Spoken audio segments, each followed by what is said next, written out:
Keep going. Don't look back.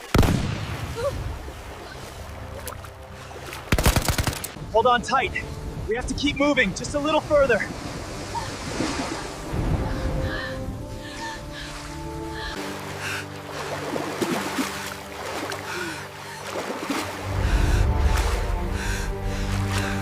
저는 7년 동안 67명을 탈북시킨 브로커였습니다. 2019년 10월, 압록강변의 작은 창고 안. 저는 제 아내와 두 아이를 꼭 껴안고 숨을 죽이고 있었습니다. 밖에서는 보위부원들의 발소리가 점점 가까워지고 있었습니다. 박성호, 나와라. 내가 어디 숨었는지 다 안다. 목청을 높이는 소리가 귓전을 때렸습니다. 12살 아들 철이가 떨리는 손으로 제 옷깃을 붙잡았습니다. 아내는 입술을 깨물며 16살 딸 미양이의 입을 막고 있었습니다. 아이러니했습니다. 7년간 저는 남들을 이 공포에서 벗어나게 해줬습니다. 국경을 넘는 방법을, 경비병을 피하는 요령을, 중국에서 살아남는 기술을 가르쳤습니다. 돈을 받고요. 그런 제가 이제는 쫓기는 탈북자가 되어 있었습니다. 창고 밖 발소리가 멈췄습니다. 정적. 그리고 문 손잡이가 천천히 돌아가기 시작했습니다. 제 심장이 터질 것 같았습니다. 아내의 손이 차갑게 식어가는 게 느껴졌습니다. 바로 그때 멀리서 다른 보위부원의 외침이 들렸습니다. 3호 지역에서 발견했다. 빨리 와라. 문 손잡이가 멈췄습니다. 발소리들이 멀어졌습니다. 우리 가족은 그제야 숨을 내쉬었습니다. 하지만 저는 알고 있었습니다.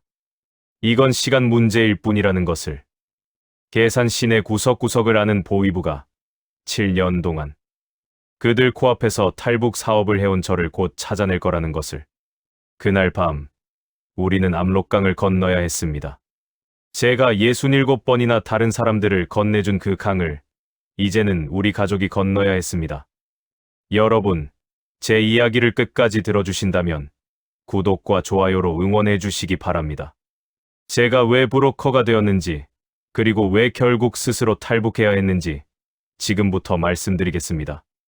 제 이야기는 2005년 양강도 해산에서 시작됩니다. 당시 저는 30살이었고 해산시 대외무역회사 소속 무역일꾼이었습니다. 들어보셨을 겁니다. 북한에서 무역일꾼이라는 직업이 얼마나 좋은 자리인지요. 중국과 직접 거래를 하니 달러를 만질 수 있는 몇 안 되는 직업이었습니다. 저는 평범한 노동자 집안 출신이었습니다. 아버지는 해산제련소 노동자였고 어머니는 인민반장을 하셨습니다. 고난의 행군 때 많은 것을 잃었습니다. 아버지의 남동생 2분이 굶어 돌아가셨고 저희 집도 한동안 강냉이죽으로 연명했습니다. 하지만 우리 가족은 살아남았습니다. 그게 중요했습니다. 북한에서는 살아남는 것 자체가 능력이었으니까요. 고등중학교를 졸업하고 저는 제련소 노동자로 배치받을 뻔했습니다. 그런데 운이 좋았습니다. 학교 다닐 때 중국어를 조금 배웠는데 그게 눈에 띈 겁니다. 당시 무역회사를 관리하던 당 간부가 저를 불러 시험을 받고 덕분에 무역일꾼으로 발탁되었습니다. 2000년대 초반, 북한은 조금씩 변하고 있었습니다. 공식적으로는 여전히 주체사상과 선군 정치를 외쳤지만 현실은 달랐습니다. 장마당이 커졌고 중국 물건들이 몰래 들어왔습니다. 배급은 끊긴 지 오래였고 사람들은 장사로 먹고 살았습니다. 저는 그 틈새에서 괜찮은 삶을 살았습니다. 한 달에 2~3번 중국 단둥을 오갔습니다. 공식적으로는 회사 물품을 사오는 일이었지만 개인적으로도 작은 장사를 했습니다. 단둥에서 화장품이나 의류를 싸게 사서 해산 장마당에 팔았습니다. 물론 세관에 뇌물을 주고 보위부에도 일부를 바쳤지만 그래도 남는 게 있었습니다. 2006년 결혼했습니다. 아내 순이는 해산시 인민병원 간호사였습니다. 첫눈에 반한 건 아니었습니다. 중매로 만났죠. 하지만 순이는 성실하고 조용한 사람이었습니다. 무엇보다 입이 무거웠습니다. 북한에서는 그게 중요했습니다. 말조심 못하는 사람은 가족을 위험에 빠뜨릴 수 있었으니까요. 2006년에 딸 미양이가 태어났고 2007년에 아들 철이가 태어났습니다. 우리는 해산시 중심가에서 조금 떨어진 곳에 방 2칸짜리 집을 얻었습니다. 북한 기준으로는 나쁘지 않은 집이었습니다. 아침이면 순이가 병원으로 출근하고 저는 무역회사로 갔습니다. 아이들은 타가소에 맡겼습니다. 저녁이면 가족이 모여 식사를 했습니다. 쌀밥은 아니어도 강냉이밥에 김치와 된장국 정도는 먹을 수 있었습니다. 일주일에 한 번 생활총화가 있었습니다. 직장 동무들 앞에서 자아 비판을 하고 서로를 비판했습니다. 형식적인 자리였지만 방심할 수는 없었습니다. 한 번이라도 이상한 소리를 하면 그게 보위부에 보고될 수 있었습니다. 저는 조심스럽게 살았습니다. 정치 이야기는 하지 않았고 김일성, 김정일, 초상화 앞에서는 고개를 숙였으며 당이 시키는 대로 했습니다. 그게 안전하게 사는 방법이었습니다. 하지만 문제는 끊임없이 생겼습니다. 무역회사 일이라는 게 결국은 뇌물과 상납의 연속이었습니다. 중국에서 물건을 들여오면 먼저 당 간부들에게 바쳐야 했습니다. 그 다음 보위부, 그 다음 인민보안성, 그 다음 세관. 제 몫은 항상 맨 나중이었습니다. 더 큰 문제는 할당량이었습니다. 회사에서 정해준 목표액을 못 채우면 생활총화 때 집중 비판을 받았습니다. 동무들 앞에서 무릎 꿇고 자아 비판을 해야 했고 최악의 경우 직장에서 쫓겨날 수도 있었습니다. 2010년 11월 화폐 개혁이 단행되었습니다. 구화폐 100원이 신화폐 1원이 되었습니다. 하루아침에 사람들의 저축이 휴지 조각이 되었습니다. 장마당에서 통곡하는 아주머니들을 보았습니다. 평생 모은 돈으로 죽 한 그릇도 못 사는 상황이 된 겁니다. 다행히 저는 돈을 중국 위안화로 바꿔놓고 있었습니다. 무역 일꾼의 특권이었죠. 하지만 그 모습을 보며 깨달았습니다. 이 나라에서는 아무리 성실하게 살아도 언제든 모든 걸 잃을 수 있다는 것을. 국가가 마음만 먹으면 우리의 삶 따위는 한순간에 무너진다는 것을. 그래도 저는 계속 일했습니다. 선택의 여지가 없었습니다. 가족을 먹여 살려야 했으니까요. 중국을 오가며 물건을 사고 팔고 뇌물을 바치고 할당량을 채우고 그게 제 일상이었습니다. 그러던 2012년 4월 단둥의 한 조선족 식당에서였습니다. 밥을 먹고 있는데 옆 테이블에 조선족 남자가 슬쩍 다가왔습니다. 50대쯤 되어 보였습니다. 계산해서 오셨소? 네, 무역 일로 왔습니다. 그는 주위를 살피더니 낮은 목소리로 물었습니다. 계산 쪽으로. 사람 하나 건널 수 있겠소? 그 순간 제 심장이 멎는 것 같았습니다. 계산 쪽으로. 사람 하나 건널 수 있겠소? 그 질문을 듣는 순간 저는 젓가락을 떨어뜨릴 뻔했습니다.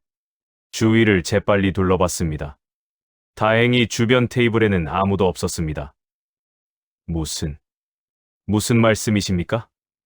목소리가 떨렸습니다. 그 남자는 태연하게 웃으며 명함을 건넸습니다. 중국 단둥의 무역회사 사장이라고 적혀 있었습니다. 오해 마시오. 나쁜 뜻이 아니오. 내 조카가 해산에 있는데 좀 데려오고 싶어서 말이오. 당신이 무역일꾼이라며 국경을 자주 넘나든다고 들었소. 저는 침을 삼켰습니다. 이게 함정인지 진짜 제안인지 알 수 없었습니다. 북한에서는 보위부가 이런 식으로 사람들을 시험하기도 했습니다. 저는 그런 일은 못합니다. 죄송합니다. 저는 재빨리 자리에서 일어났습니다. 그 남자는 웃으며 고개를 끄덕였습니다. 그렇군. 혹시 마음이 바뀌면 연락하시오. 돈은 넉넉히 드리겠소. 그날 밤 저는 잠을 이룰 수 없었습니다. 예산의 여관방에 누워 천장만 바라봤습니다. 그 남자의 말이 머릿속을 떠나지 않았습니다. 돈은 넉넉히 드리겠소. 당시 제 월급은 북한 돈으로 5,000원 정도였습니다. 중국 돈으로 환산하면 5위안, 우리 돈으로 1,000원도 안 되는 금액이었습니다. 개인 장사로 한 달에 배 위안 정도를 더 벌었지만 그것도 뇌물 주고 나면 얼마 남지 않았습니다. 며칠 후 다시 단둥에 갔습니다. 공식 업무 때문이었습니다. 그런데 발걸음이 자꾸 그 식당 쪽으로 향했습니다. 결국 저는 그 조선족 남자에게 전화를 걸었습니다. 지난번에 말씀하신 그 일 말입니다. 오, 생각이 바뀌었소? 먼저 자세한 이야기를 듣고 싶습니다.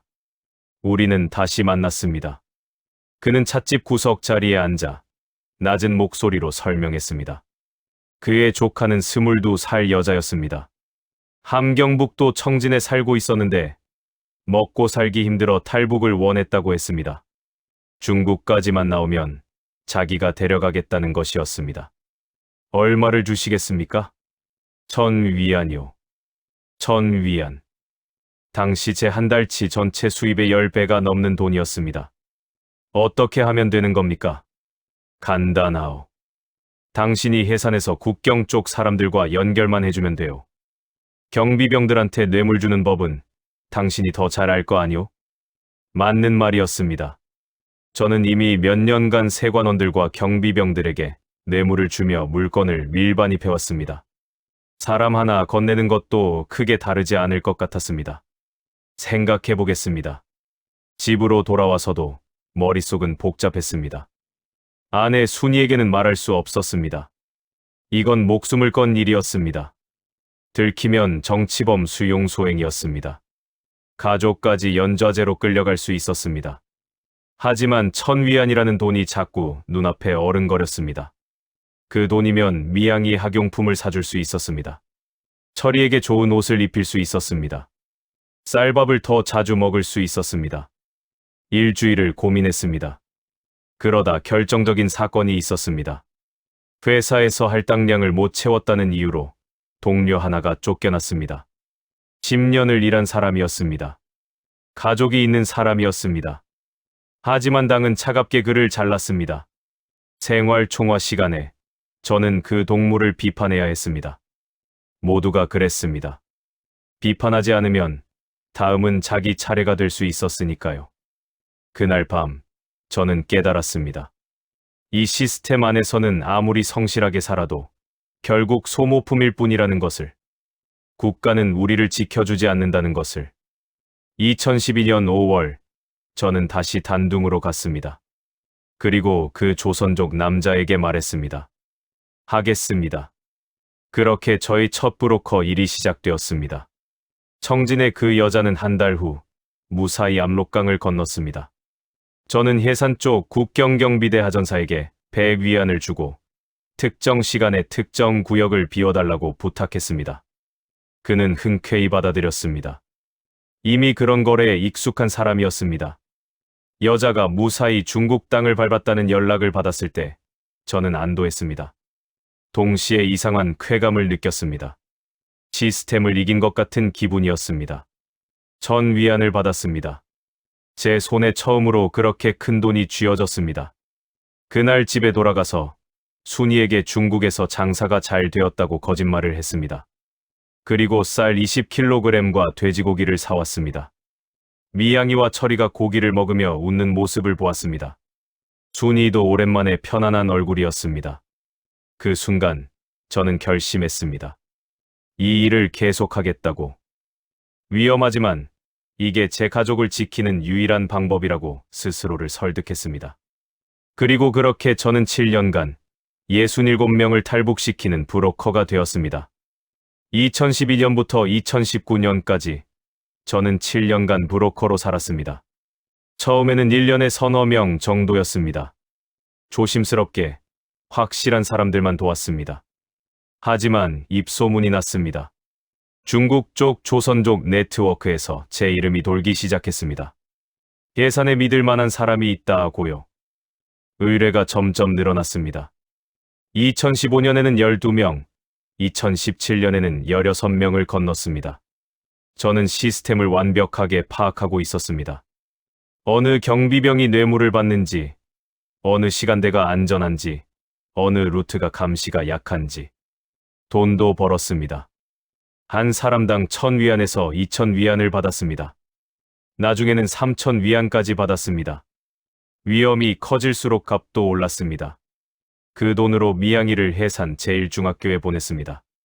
철이에게는 중국산 운동화를 사줬습니다. 집도 조금 더 좋은 곳으로 옮겼습니다.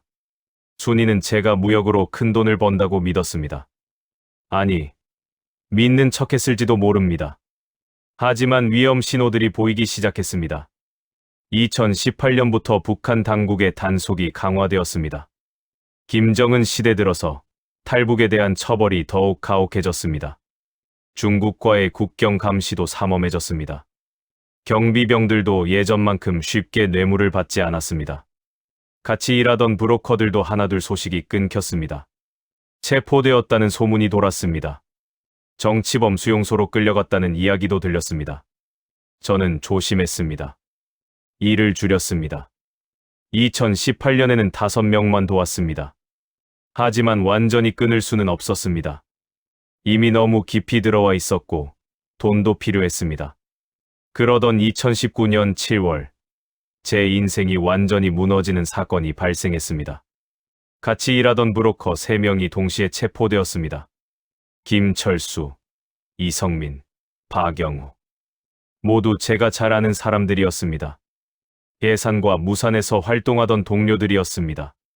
보위부가 대대적인 수사에 들어갔다는 소문이 돌았습니다.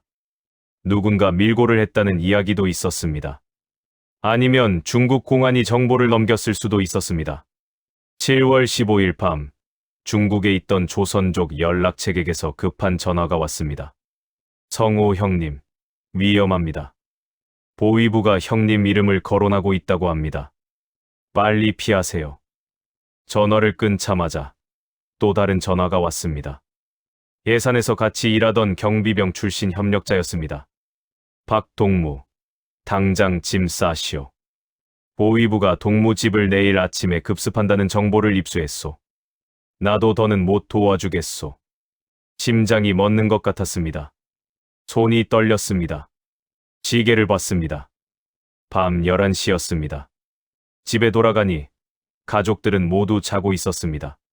순이가 거실 소파에서 텔레비전을 보다 졸고 있었습니다. 미양이와 철이는 안방에서 곤히 자고 있었습니다. 저는 순이를 조용히 깨웠습니다. 여보, 일어나요. 왜 그래요? 무슨 일이에요? 순이가 눈을 비비며 일어났습니다. 저는 그녀의 손을 꼭 잡았습니다. 여보, 내 말 잘 듣고 놀라지 마요. 우리 지금 당장 떠나야 해요. 뭐라고요? 무슨 소리예요? 순이의 눈이 커졌습니다. 저는 천천히 그러나 분명하게 말했습니다. 나는 지난 7년간 사람들을 탈북시키는 일을 해왔어요. 브로커였어요. 그게 들통났어요. 내일 아침이면 보위부가 집으로 올 거예요.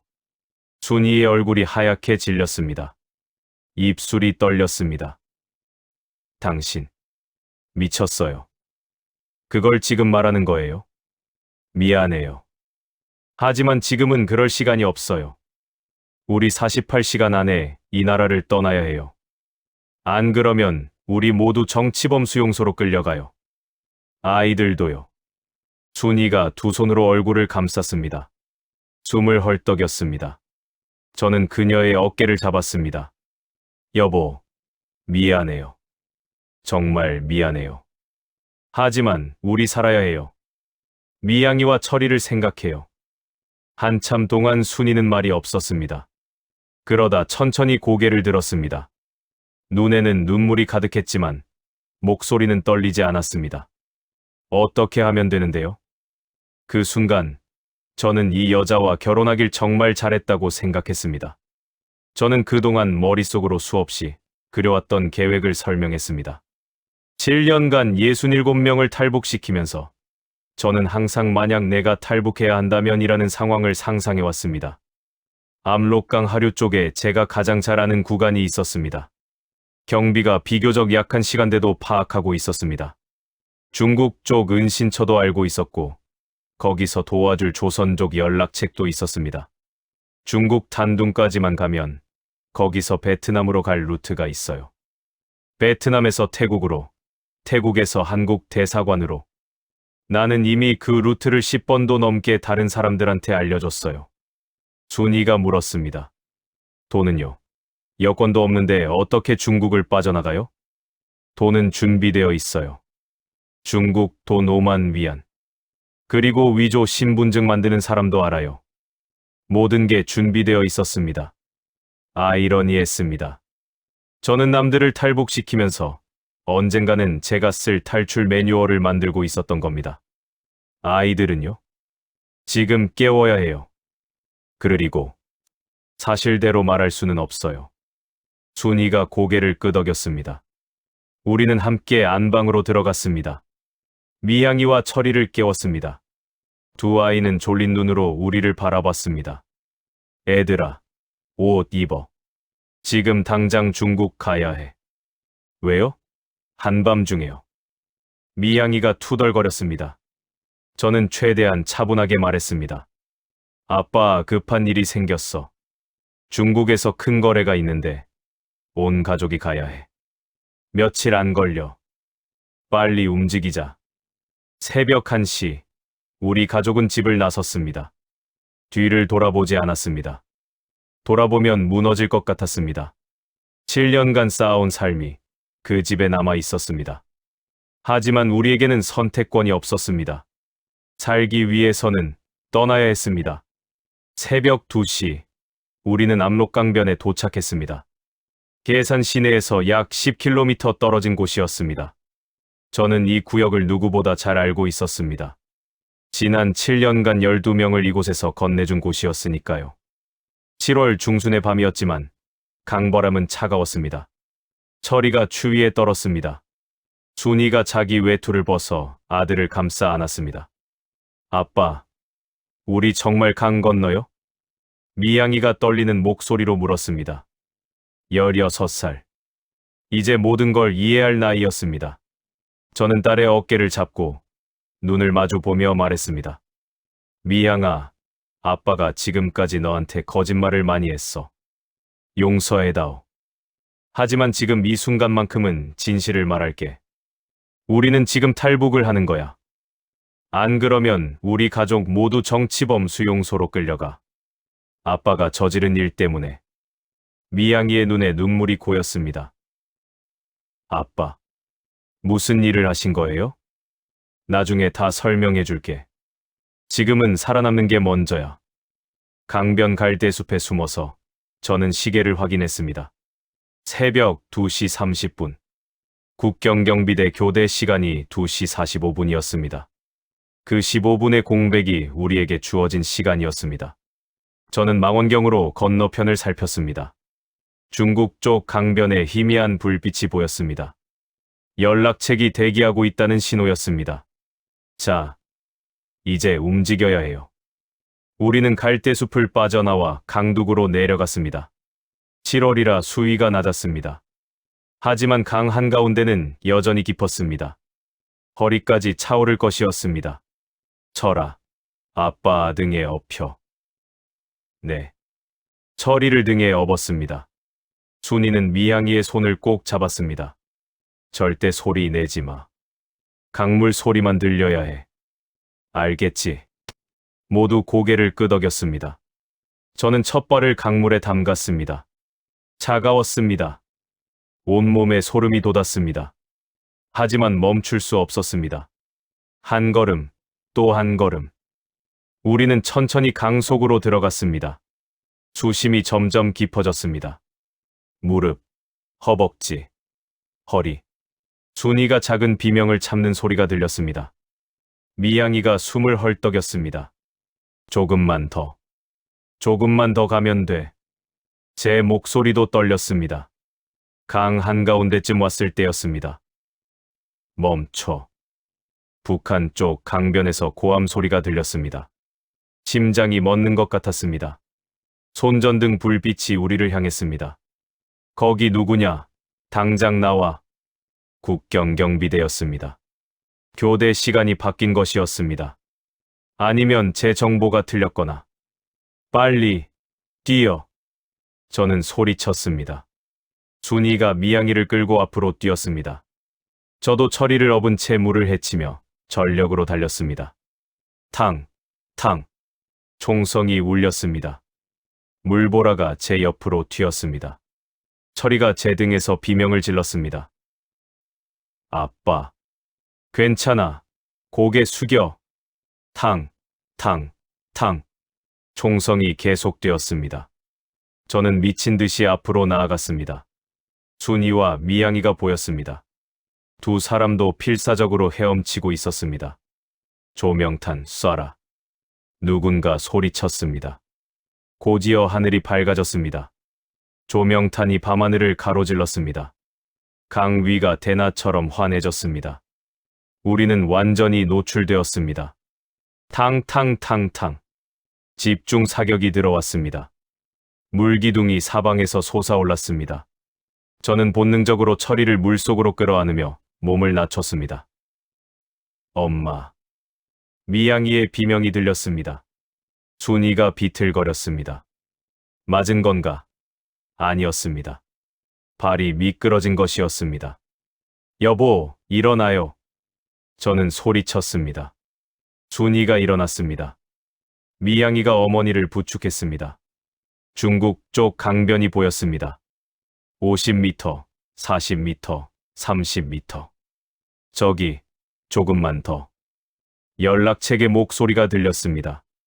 그가 손전등을 흔들며 우리를 안내하고 있었습니다.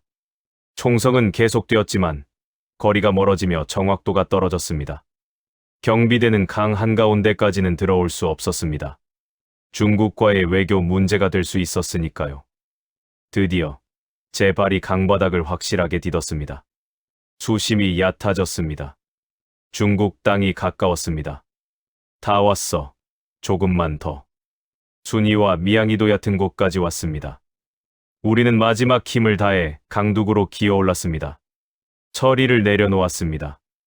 아이는 온몸이 젖어 부들부들 떨고 있었습니다. 순이는 강변에 주저앉아 숨을 헐떡였습니다. 미양이는 울고 있었습니다. 연락책이 달려와 우리를 일으켰습니다. 빨리, 차가 저기 대기하고 있소. 중국 공안도 총소리 들었을 거요. 우리는 비틀거리며 일어났습니다.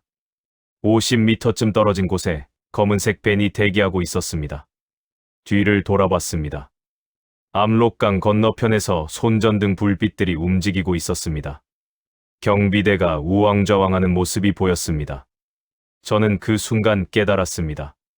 저는 이제 더 이상 조선민주주의인민공화국 국민이 아니라는 것을, 고향으로 돌아갈 수 없다는 것을, 만약 잡히면 공개 처형당할 수도 있다는 것을. 하지만 동시에 이것도 알았습니다. 우리 가족은 살았다는 것을. 차 문이 열렸습니다. 우리는 서둘러 올라탔습니다. 차가 출발했습니다. 창밖으로 압록강이 멀어졌습니다. 제가 태어나고 자란 땅이 저 강 건너편에 있었습니다.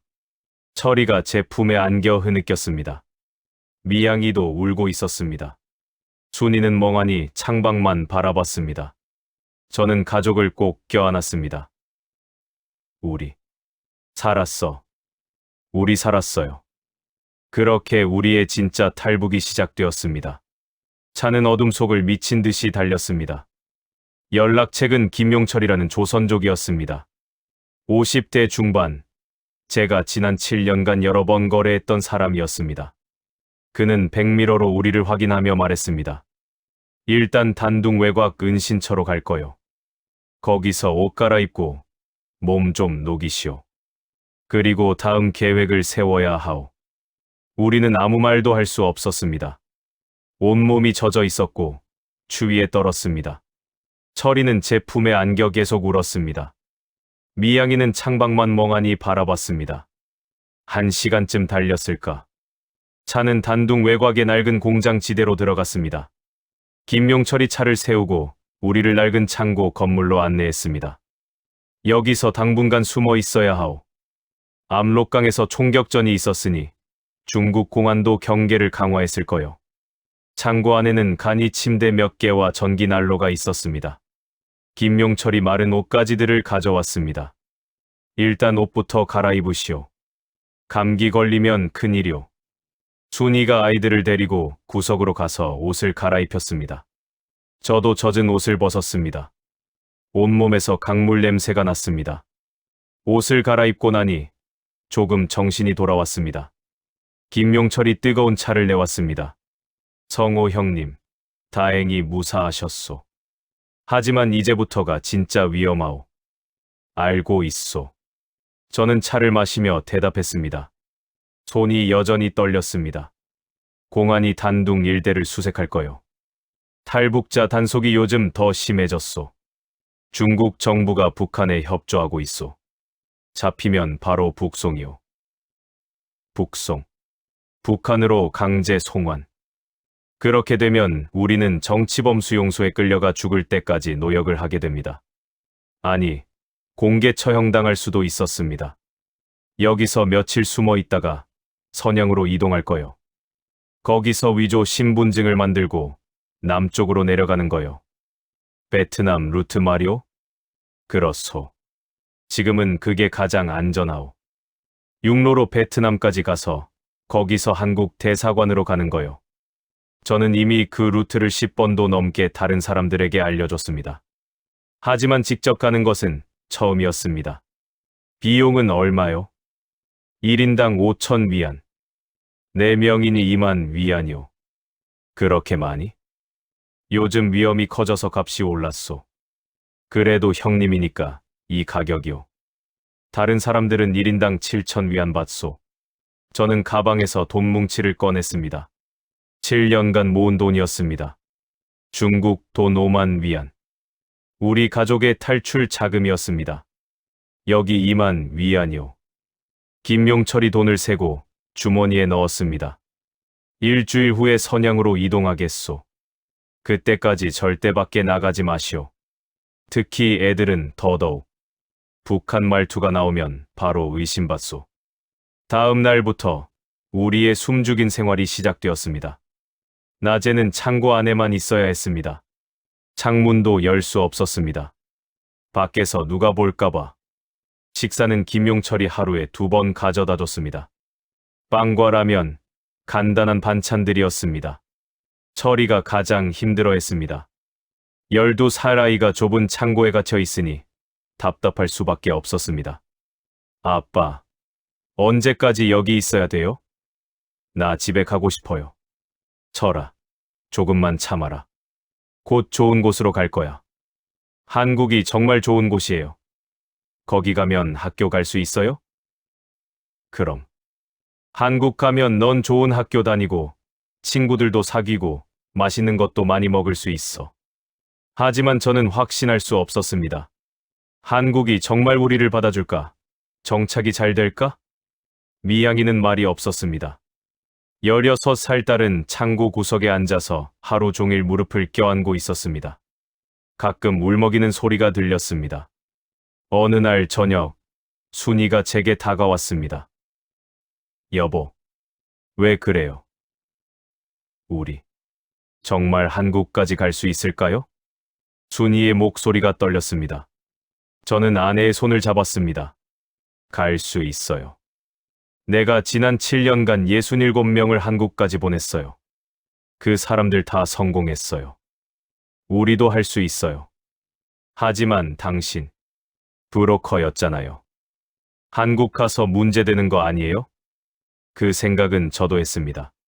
제가 브로커였다는 사실이 알려지면 한국에서도 문제가 될 수 있었습니다. 하지만 지금은 살아남는 게 우선이었습니다. 나중 일은 나중에 생각해요. 일단 살고 봐야죠. 일주일이 지났습니다. 김용철이 아침 일찍 왔습니다. 오늘 밤에 선양으로 출발하오.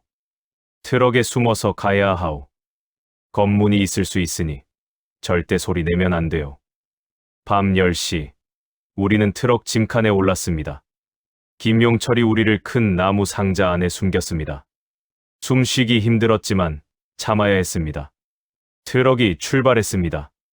덜컹거리는 소리와 함께 우리는 어둠 속으로 향했습니다. 1시간쯤 갔을 때 트럭이 멈췄습니다. 검문이다. 다들 조용히. 김용철의 낮은 목소리가 들렸습니다. 밖에서 중국 공안의 목소리가 들렸습니다. 어디 가시오?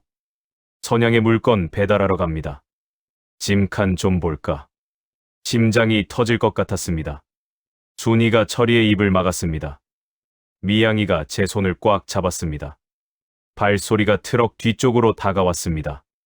짐칸 문이 열리는 소리가 들렸습니다. 뭐가 이렇게 많소? 목재랑 기계 부품이요. 손전등 불빛이 보였습니다. 상자들을 두드리는 소리가 들렸습니다. 저는 숨을 참았습니다. 처리가 떨리는 게 느껴졌습니다. 한참의 침묵. 좋아, 가시오. 문이 닫혔습니다. 트럭이 다시 출발했습니다. 우리는 그제야 숨을 내쉬었습니다. 중국 땅에서도 우리는 여전히 쫓기는 자들이었습니다.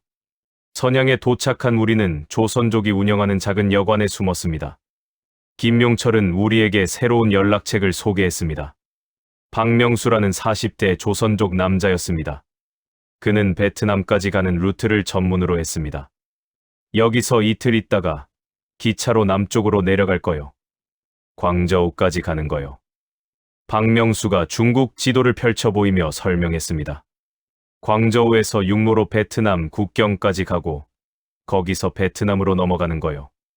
베트남 하노이까지 가면 거기서 태국으로 가는 루트가 있소. 왜 태국까지 가야 하오? 순이가 물었습니다.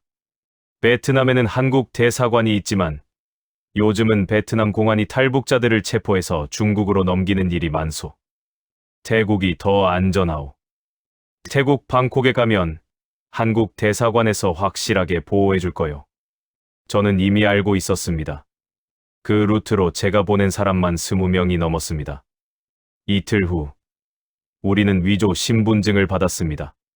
제 이름은 김철호, 순이는 최미숙, 미양이는 김예진, 철이는 김민수. 모두 조선족 신분이었습니다. 주소는 길림성 연길시로 되어 있었습니다. 이 신분증만 믿고 가시오. 검문당하면 연길에서 광저우로 친척 만나러 간다고 하시오. 절대 북한 말투 쓰면 안 돼요.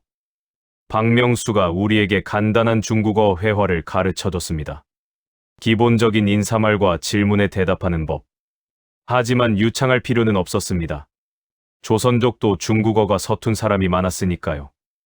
2019년 8월 초, 우리는 기차에 올랐습니다. 선양에서 광저우까지 2000km가 넘는 거리였습니다. 28시간이 걸린다고 했습니다. 기차 안은 사람들로 붐볐습니다. 우리는 침대 칸 하나를 배정받았습니다. 4명이 함께 있을 수 있는 작은 공간이었습니다. 기차가 출발했습니다. 창밖으로 중국의 풍경이 흘러갔습니다. 철이가 창문에 코를 박고 밖을 바라봤습니다. 아빠, 여기 정말 넓어요. 그래, 중국은 넓단다. 미양이는 여전히 말이 없었습니다.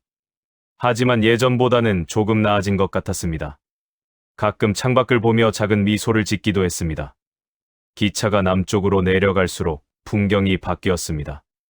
북쪽의 메마른 들판에서 녹색의 논밭으로 날씨도 더워졌습니다.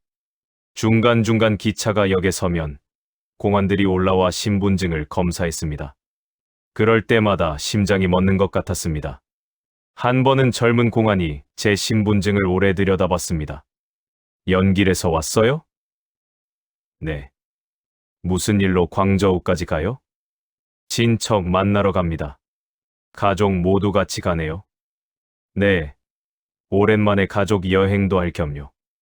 공안이 순이와 아이들을 쳐다봤습니다. 철이가 긴장한 표정으로 고개를 숙였습니다. 좋은 여행 되세요. 공안이 신분증을 돌려주고 갔습니다. 저는 그제야 숨을 내쉬었습니다. 이틀 후, 우리는 광저우에 도착했습니다. 광저우는 엄청나게 큰 도시였습니다. 고층 빌딩들이 즐비했고 사람들이 넘쳐났습니다.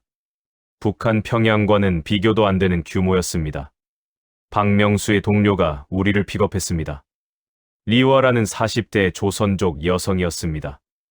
여기서 하루 쉬었다가 내일 밤에 베트남 국경으로 갈 거예요. 리화가 우리를 작은 아파트로 안내했습니다. 비좁았지만 그래도 침대와 화장실이 있었습니다. 그날 밤 처음으로 제대로 된 샤워를 했습니다. 일주일 만이었습니다. 거울을 보니 제 얼굴이 낯설었습니다. 수염이 덥수룩하게 자랐고 눈 밑에는 다크서클이 깊게 패여 있었습니다. 43살. 고향을 떠나 도망자가 된 남자.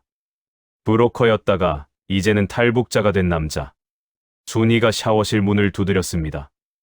여보, 괜찮아요? 네, 괜찮아요.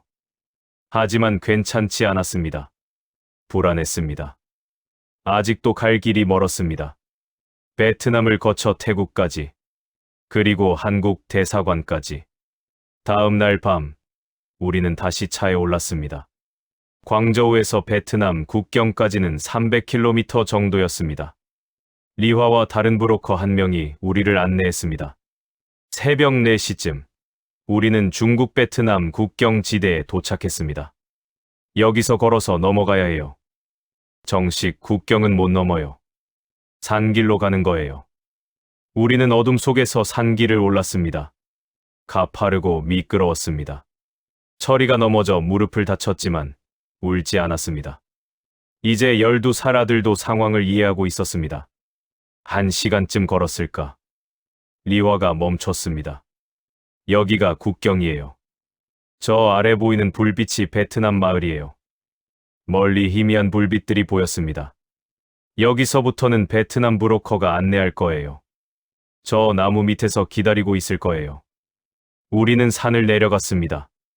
나무 밑에 2명의 베트남인이 기다리고 있었습니다. 안녕하세요. 어눌한 한국어였습니다.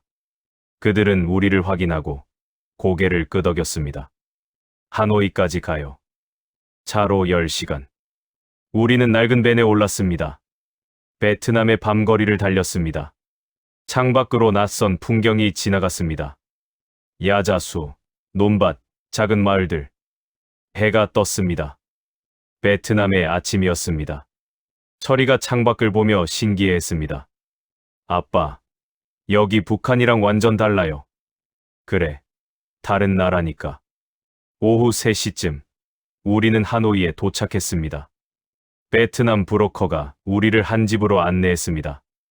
거기에는 다른 탈북자 가족이 있었습니다. 30대 부부와 어린 아들 하나. 안녕하세요. 저희도 한국 가려고 기다리는 중이에요. 처음 만난 다른 탈북자였습니다. 우리는 서로의 이야기를 나눴습니다. 그들은 함경북도 무산에서 왔다고 했습니다. 태국까지는 비행기로 가요. 위조 여권으로요.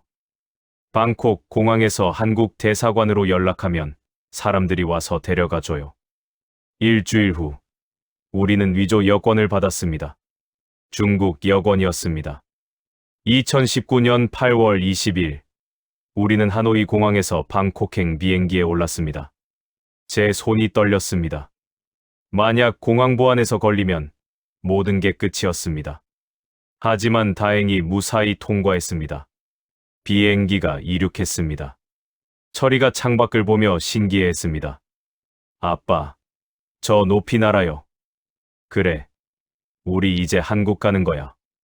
2시간 후, 우리는 방콕 수완나품 공항에 도착했습니다.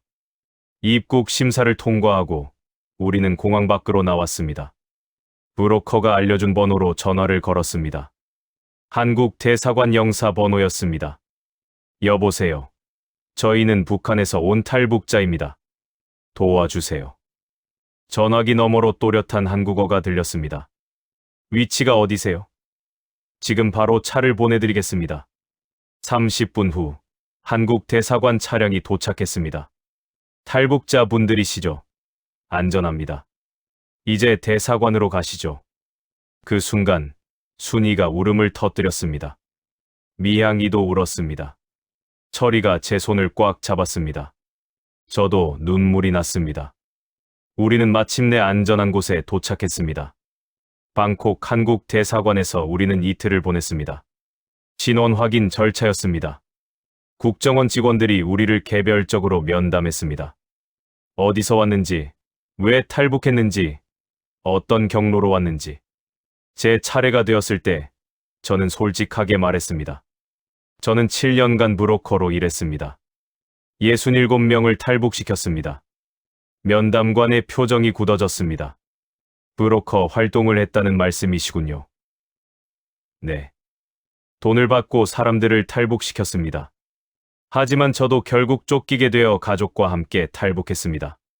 그 사실을 정확히 기록하겠습니다. 한국 입국 후에도 추가 조사가 있을 수 있습니다. 저는 각오하고 있었습니다. 하지만 숨길 수는 없었습니다.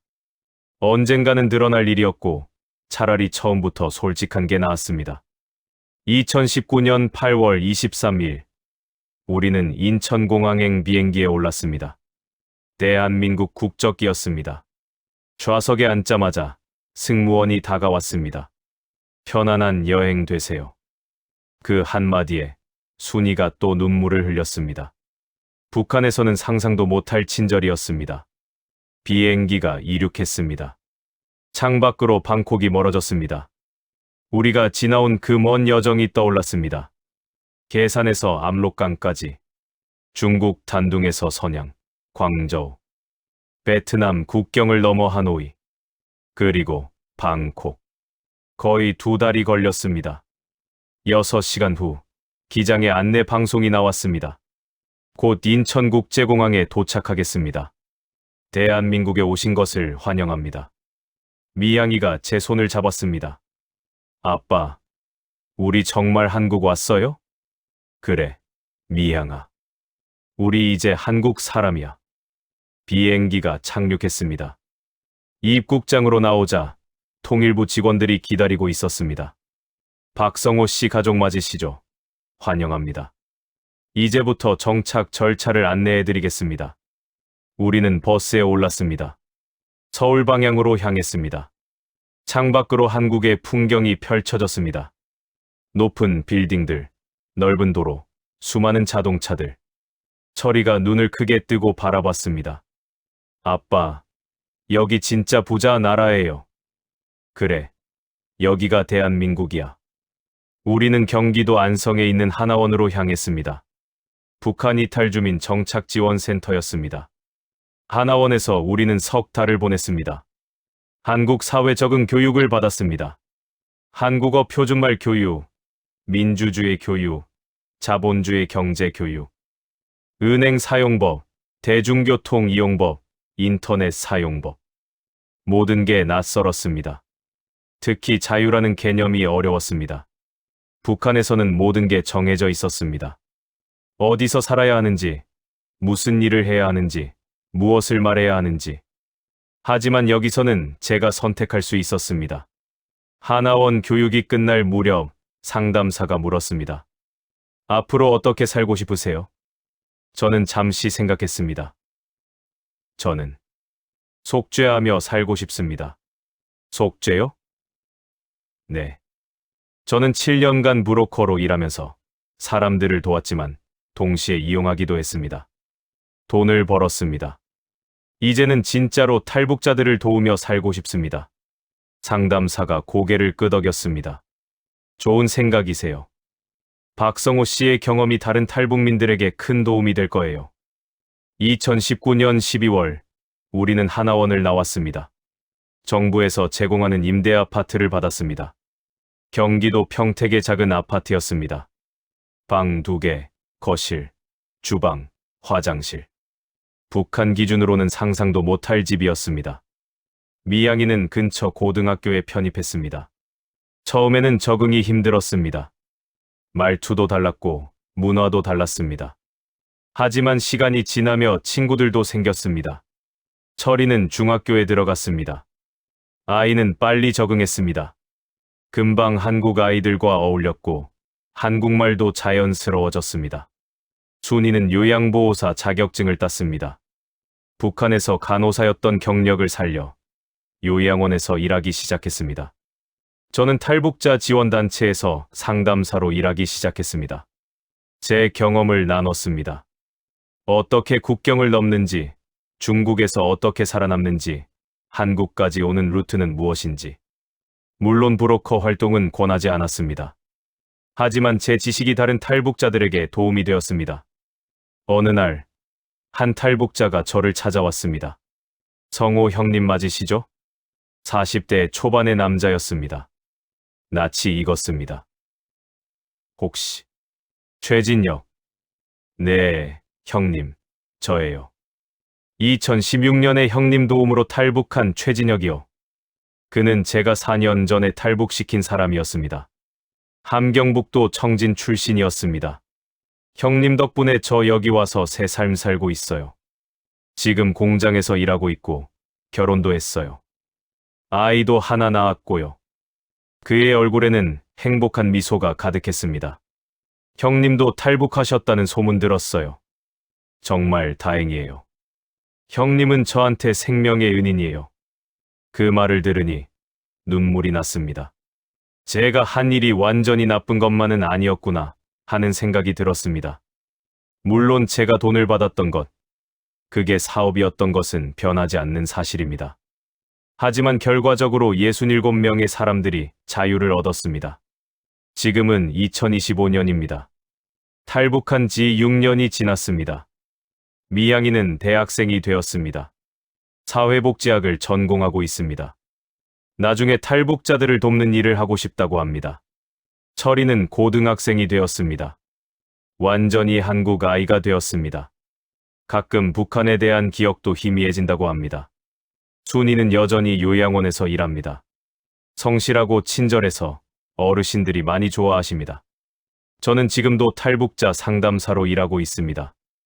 매년 수십 명의 새로운 탈북자들을 만납니다. 그들의 이야기를 듣고 정착을 도웁니다. 가끔 밤에 꿈을 꿉니다. 압록강을 건너는 꿈을, 보위부에 쫓기는 꿈을. 그러면 식은땀을 흘리며 깹니다. 하지만 눈을 뜨면 옆에 순이가 자고 있습니다. 옆방에서는 아이들의 숨소리가 들립니다. 그리고 깨닫습니다. 우리는 자유로운 곳에 있다는 것을, 더 이상 누군가를 두려워하지 않아도 된다는 것을. 자유. 그게 얼마나 소중한 것인지 빼앗겨본 사람만이 압니다. 저는 브로커였습니다. 돈을 벌기 위해 사람들을 탈북시켰습니다. 하지만 결국 저도 탈북자가 되었습니다. 그리고 지금은 진짜로 사람들을 돕고 있습니다. 돈이 아니라 진심으로. 이것이 제 속죄입니다. 이것이 제가 자유를 얻은 이유입니다. 여기까지가 제 이야기의 끝입니다. 지금은 자유대한민국에서 편안한 생활을 하고 있지만 탈북 당시의 생생한 기억을 잊을 수가 없습니다. 제 이야기가 마음에 와 닿으셨다면 주변 분들과 함께 들어주세요. 여러분들의 관심이 탈북한 이민자들에게 도움과 힘이 되고 있습니다. 감사합니다.